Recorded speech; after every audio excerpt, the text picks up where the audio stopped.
Right now, 2,900 kilometers beneath your feet, liquid iron is churning at temperatures of 5,000 degrees Celsius. This motion generates Earth's magnetic field, an invisible shield that deflects deadly solar radiation and keeps our atmosphere in place. Without it, we'd look like Mars. And here's the thing. That core is cooling. Slowly.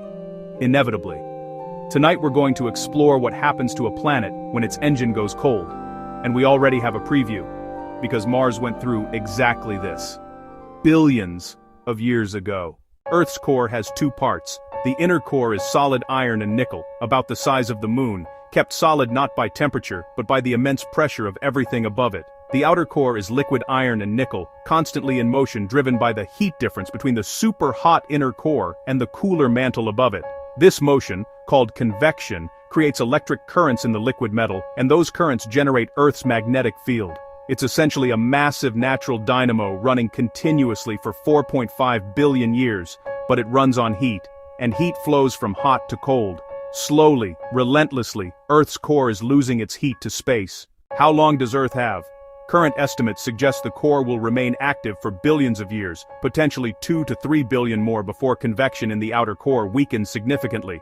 So this isn't an immediate crisis. In geological terms, we have plenty of time, but it's not evenly distributed. The cooling is gradual, with the inner solid core slowly growing as the outer liquid core freezes onto it from the inside. As the liquid region shrinks, the convection that drives the magnetic field weakens. Scientists have already detected that Earth's magnetic field has been weakening at a rate of about 5% per century over the past 150 years. The process has already begun. Before the core fully cools, something else happens periodically. Magnetic field reversals. The north and south magnetic poles swap. This has happened hundreds of times in Earth's history, recorded in magnetized minerals and ancient rocks. During a reversal, the magnetic field doesn't simply flip. It weakens, becomes chaotic, with multiple competing poles simultaneously, before eventually stabilizing in the new orientation. This process takes thousands to tens of thousands of years. During that chaotic period, the magnetic shield is significantly weaker, allowing more cosmic rays and solar radiation to reach the surface. The last reversal was about 780,000 years ago. We may be due for another. If the magnetic field weakened substantially, the consequences for life would be serious. The Van Allen radiation belts, zones of trapped charged particles held in place by the magnetic field, would collapse. Solar wind would begin directly interacting with the upper atmosphere, gradually eroding it. Over millions of years, hydrogen and oxygen, the components of water, would be stripped from the upper atmosphere and lost to space. Earth would slowly but inevitably dry out. More immediately, elevated radiation levels would increase cancer rates globally, damage electronics, and disrupt the navigation systems of animals that use Earth's magnetic field to orient themselves. Birds, sea turtles, whales, salmon. Mars is what Earth becomes without a magnetic field. Mars once had a liquid iron core, a magnetic field, a thick atmosphere, and liquid water on its surface. We found the evidence: ancient riverbeds, minerals that only form in liquid water, atmospheric signatures.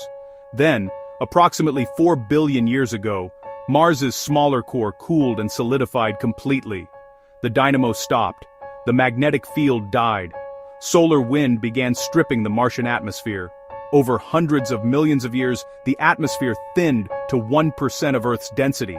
The water evaporated or froze underground. Temperatures dropped to an average of -60 degrees Celsius. Mars didn't get hit by an asteroid or a gamma ray burst. It just got cold inside, and that was enough to kill everything. This is where science meets science fiction in the most interesting way. Theoretically, if humanity survives long enough and develops sufficient technology, could we intervene in Earth's core cooling? Some proposals have circulated in the scientific community. Injecting radioactive material into the core to maintain heat, building artificial magnetic field generators in orbit, even seeding the core with material to restart convection. All of these are far beyond current technology. But the timeline is also far beyond current urgency. This is a problem for civilizations thousands or millions of years more advanced than us. What it illustrates is something profound.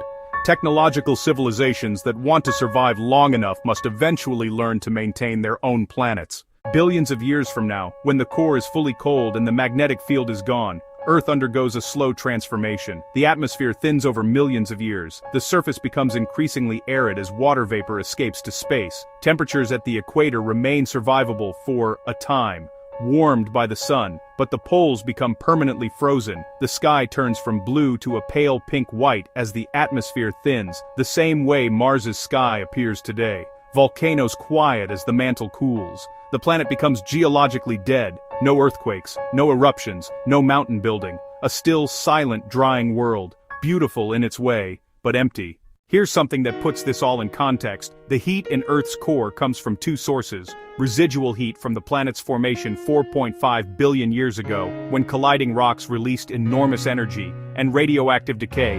Uranium, thorium, and potassium deepen the Earth, releasing heat as they decay. Radioactive decay is what's been keeping the engine running, which means Earth is, in a very real sense, powered by nuclear energy. Our magnetic field, the shield that makes life possible, is generated by heat from natural nuclear reactors running continuously since the solar system formed. We've been living above a nuclear power plant for 4.5 billion years. It just happens to be the size of a planet. Earth is more complex, more finely tuned, and more fragile than most people ever realize. The fact that every system works together to keep us alive is either an extraordinary coincidence or something even more remarkable. I'll let you decide. Subscribe for more deep dives into the science of our planet and universe. New video every week. See you in the next one.